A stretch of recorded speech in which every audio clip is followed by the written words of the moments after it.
I'd like to begin by providing a quick update on our economy. I don't think too many people in this room will be upset, but the stock market hit today 23,000. That's an all-time record high, so congratulations to everybody in our country. It's an incredible honor to be here tonight to celebrate this really wonderful foundation. Just a few months from now, you will mark the 45th anniversary of this esteemed institution. For nearly a half a century, you have been titans in the fight to defend, promote, and preserve our great American heritage. Few people have worked harder to protect this heritage than Ed Meese, a fearless defender of our Constitution. Where is Ed? Where is Ed? Thank you, Ed. And Mrs. Meese, thank you very much. Thank you. Thank you.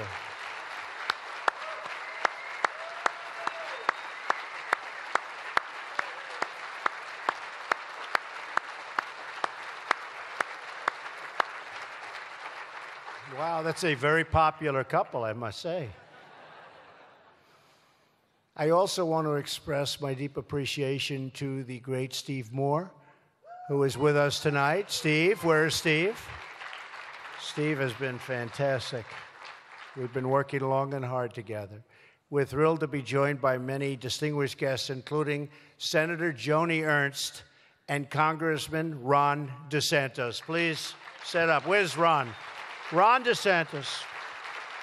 Thank you, Ron, for everything. And thank you, Joni. Thank you, Joni. Thanks, Ron. Finally, I want to express our gratitude to Kay James, Bill Walton, and the dedicated scholars and staff at the Heritage Foundation. Thank you very much. Thank you. Great job. Everyone here tonight understands a core truth, that for America to have confidence in our future, we must have pride in our history. As Americans, we have inherited a special legacy of freedom, culture, laws, traditions, and values.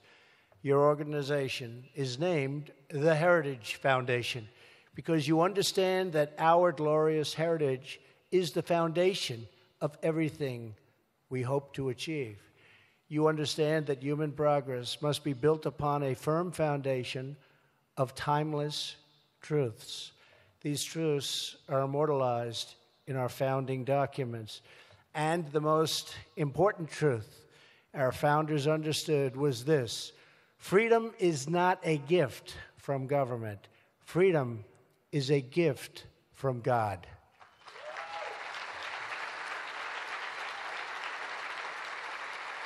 And that is why we're here tonight, to rededicate ourselves to the defense of our God-given rights.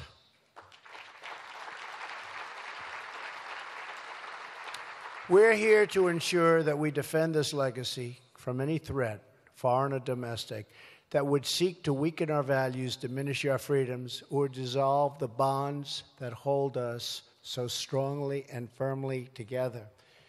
As our nation has responded in recent weeks to a series of heartbreaking tragedies, from the catastrophic storms to the devastating wildfires to the horrific mass shooting in Las Vegas, we are reminded that no destructive force on earth is stronger than the courage, character, and love of the American people.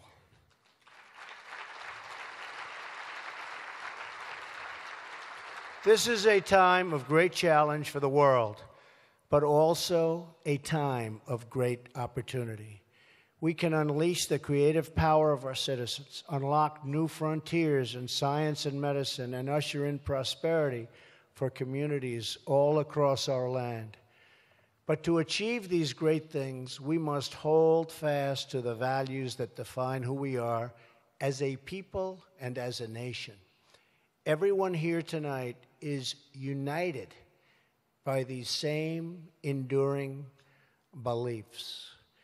We believe that the Constitution is the greatest political document in human history, and that judges should interpret the Constitution as written.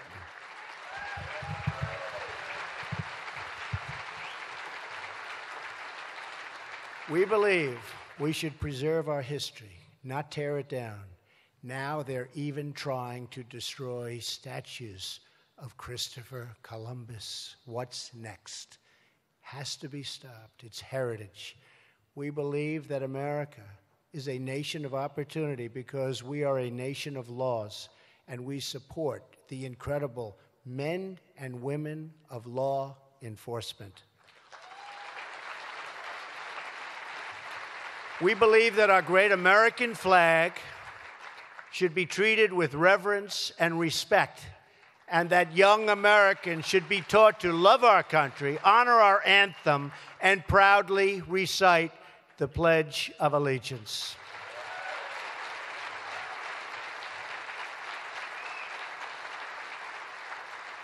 We believe that strong nations must have strong borders, and that our most important job is to serve the needs of America and the American people. That includes common sense reforms like cracking down on sanctuary cities, ending catch and release, and very importantly, ending chain migration. The loyal, hardworking citizens of our country deserve a government that shows them the same loyalty in return. Finally, we believe that the basis for international security and peace is mutual cooperation among independent and sovereign nations. This is the message I delivered in my address to the United Nations. I told the leaders in that hall that just like I expect, and we all understand this, and they finally understand it because there was a great misunderstanding, that just like I expect them to put the needs of their countries first, I will always put the needs of our country first.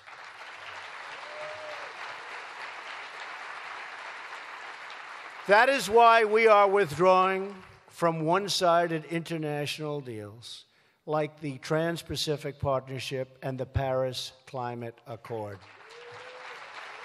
Devastating to our country if we would have gone into those deals. My administration is working to strengthen old alliances and form new friendships based on shared interests, shared goals, and shared values. As a demonstration of America's will, we have passed historic increases in defense spending. You saw that just last week.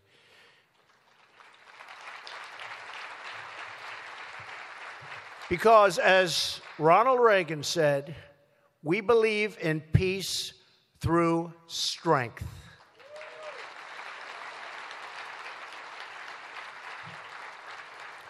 We've made historic strides in the fight against ISIS, dealing them one brutal defeat after another. We are confronting dangerous regimes from North Korea to Iran. Last week, I announced our strategy to ensure the Iranian dictatorship never acquires a nuclear weapon.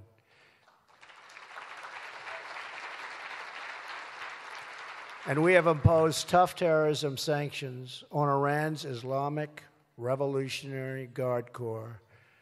I also canceled the last administration's one-sided deal with the communist Cuban regime, and we will not lift sanctions until political and religious freedoms are restored for the Cuban people.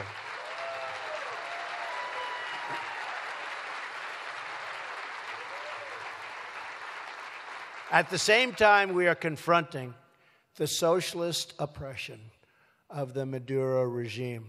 The problem in Venezuela is not that socialism has been poorly implemented, but that socialism has been faithfully implemented. We stand in solidarity with the people of Venezuela in their struggle for freedom. Here in America, we are strengthening our own freedom by appointing judges to the bench who will support and defend the Constitution of the United States.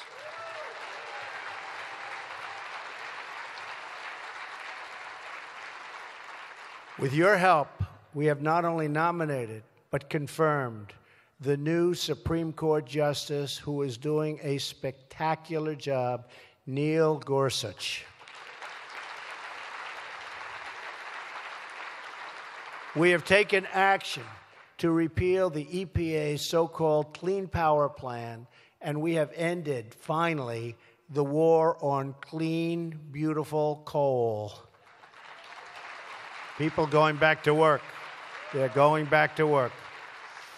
Over the last 9 months, we have removed job-killing regulations at a record pace. In fact, in 9 months, we have done more, they say, than any president in history. And we're 9 months, and there's more to come. We have statutory guidelines. We have to go by a period of time, but there's much more to come. And I believe in regulation, but it has to be limited to what we need. We want clean water. We want clean air. It has to be fair. We also want, by the way, jobs. And our regulatory reductions are going to put more Americans back to work and more lobbyists out of work. I don't know, there could be some lobbyists in this room, sorry. Which is why regulatory reform is a crucial part of our drive to drain the swamp. On the economic front, we're upholding the legacy of America's greatest presidents, from Washington to Jackson to Lincoln, by defending American industry and defending our American workers. We want more products stamped with those beautiful words and letters, made in the USA.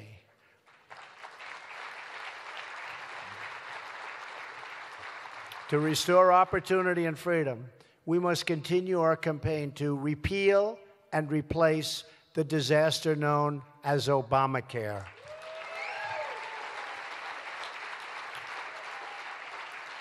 And I've been hearing that phrase for 7 years.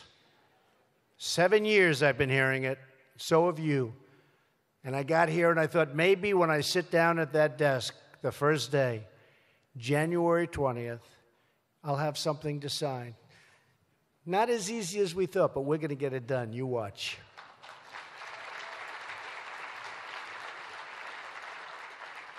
And I'm pleased that Democrats have finally responded to my call for them to take responsibility for their Obamacare disaster and work with Republicans to provide much-needed relief to the American people.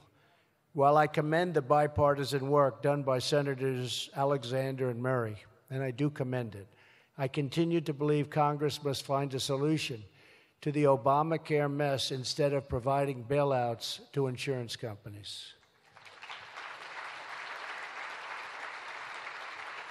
After many, many years of government obstructing job creation, you have now an administration that promotes job creation and celebrates the dignity of work.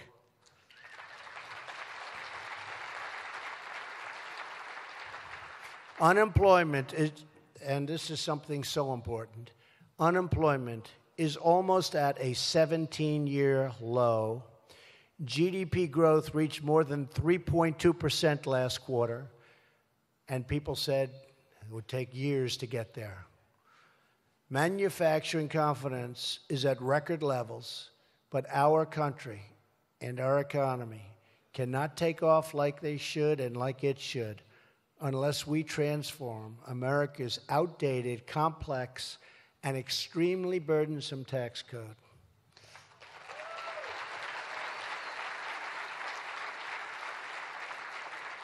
The Great Heritage Foundation has been at the center of several incredible tax cuts in American history.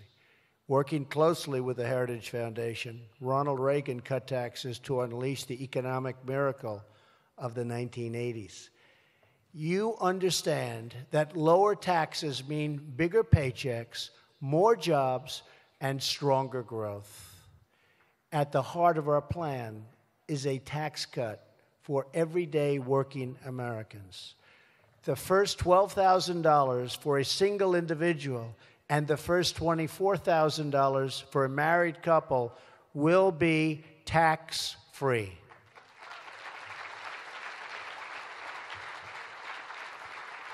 We are nearly doubling the zero bracket, and we substantially increase the child tax credit for working families, which so many people want, including my daughter, Ivanka. To save Americans precious time and money, we are also simplifying the tax code. Under our framework, the vast majority of families will be able to file their taxes on a single sheet of paper.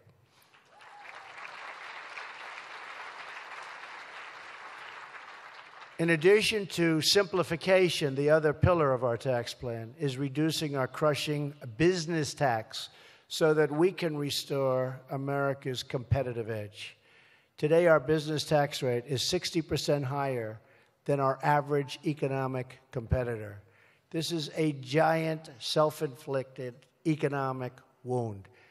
That is why we will cut the corporate tax rate from 35% all the way down to not more than 20%, way below our average competition out there in this very competitive world. And for small businesses that file taxes as sole proprietors, S corporations or partnerships, we will cap the top tax rate at a maximum of 25%.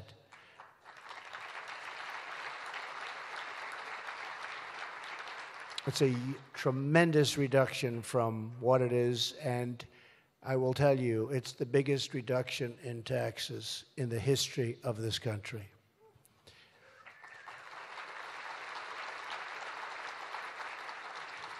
For the more than 30 million American small businesses in America, our plan cuts their top marginal rate by about 40%. This will be the lowest top marginal rate and income tax rate for small and medium-sized businesses in more than 80 years. To maximize job creation, for at least the next 5 years, we will allow our companies and our manufacturers to expense the full cost of new equipment in the year they buy it. 1 year, it's written off.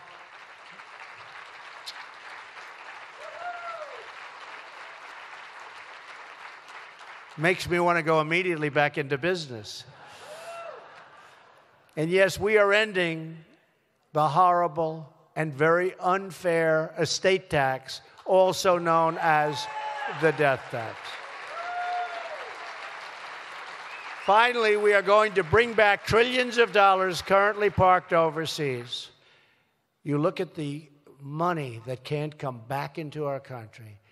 I've been saying for years it's $2.5 trillion. Democrats want it back, Republicans want it back, and they have for a long time. They've never been able to make a deal. Lack of leadership. They've never been able to make a deal. We're putting that in our tax plan. We're going to bring, I think it's going to be over $3 trillion. It could be substantially more than that. Because if I'm saying $2.5 trillion, and I've been saying it for many years, we know one thing, it's a lot more now. Nobody really knows the answer. I will tell you, I think it's very substantially over $3 trillion that will be brought back in our plan and put to work in our country, not some other country.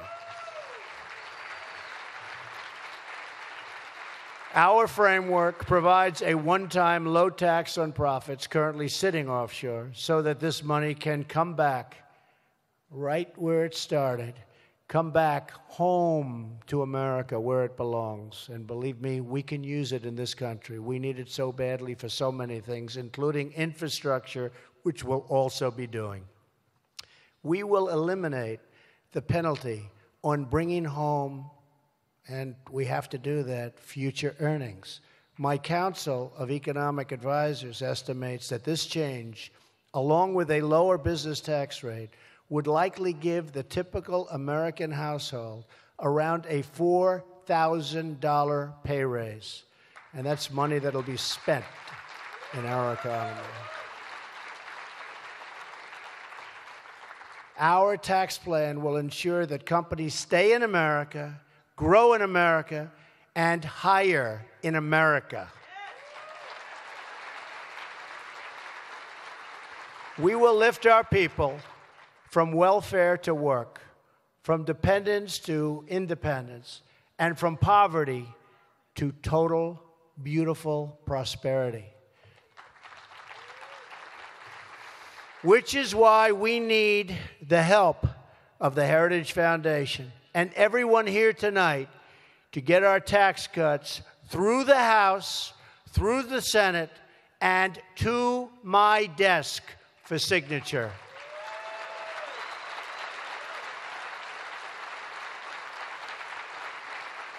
So you've got to call up your local senator and say, Senator, don't give him a hard time.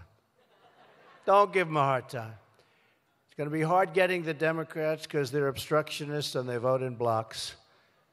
But if we get the Republicans we need, which is virtually every single one of them, because that's what we need, we will get that largest tax cut in the history of our country. And you will see things happen like have never happened before. We will have employment, we will have jobs, we will have companies moving back into our country, and we certainly won't have companies leaving anymore, that I can tell you. So get your senator, call your congressman. You don't have to call Ron. I think Ron's okay, right, Ron? You're okay? Good. Ron's good. Most of them are good. But there are a couple. I think we're going to get there, Ron. Ron is incredible. So let's give our country the best Christmas present of all. Massive tax relief. And speaking of Christmas, yes? You want to hear it? Speaking, I'm talking about Christmas present. I'll give you a bigger Christmas present. You're going to be saying Merry Christmas again, okay? You're going to say Merry Christmas. You know, you go to the stores, and they have the red walls, and they have the snow, and they even have the sleigh and the whole thing. They don't have Merry Christmas. They don't have Merry Christmas. I want them to say, Merry Christmas, everybody. Happy New Year, happy holidays, but I want Merry Christmas. We're going to say it again. It's happening already. You know it. You know it's happening again. This is our chance to truly make a difference. This is our opportunity to unleash a new middle-class miracle. This is our once-in-a-generation opportunity to revitalize our economy, revive our industry, and renew the American dream. The Heritage Foundation can once again help make history by helping to take this incredible idea, this proven idea, this tax cut, making it a reality for millions and millions of patriotic Americans. We know that when the hardworking people of this country huddle in the break room, at the rest stop, or at the end of a long shift, they take pride in knowing that the projects they work and the products they make aren't just building business.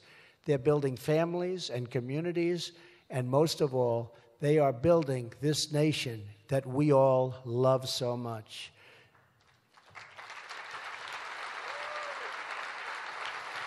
The fact is, the soul of a country is found in its people, and we owe it to our citizens to provide them with a future of opportunity where they can earn a living with dignity and purpose. We want every parent to be able to care for their children, and we want every child to know a future opportunity, and we want them to have security, and we want them to have hope. We have it in our power to build this future together, and we will build upon the firm foundation of our great American heritage. As long as we remember who we are and what we are fighting for, then we will never, ever fail. And as long as we have pride in our country, confidence in our future, and faith in our God, then our best days are yet to come. Our values will endure, our communities will flourish, our people will prosper, and America, the land we love, will thrive as never, ever before. Thank you to the Heritage Foundation.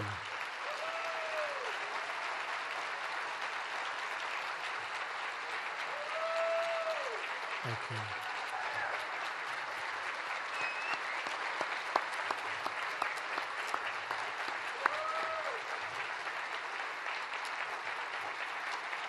Thank you very much. Thank you very much.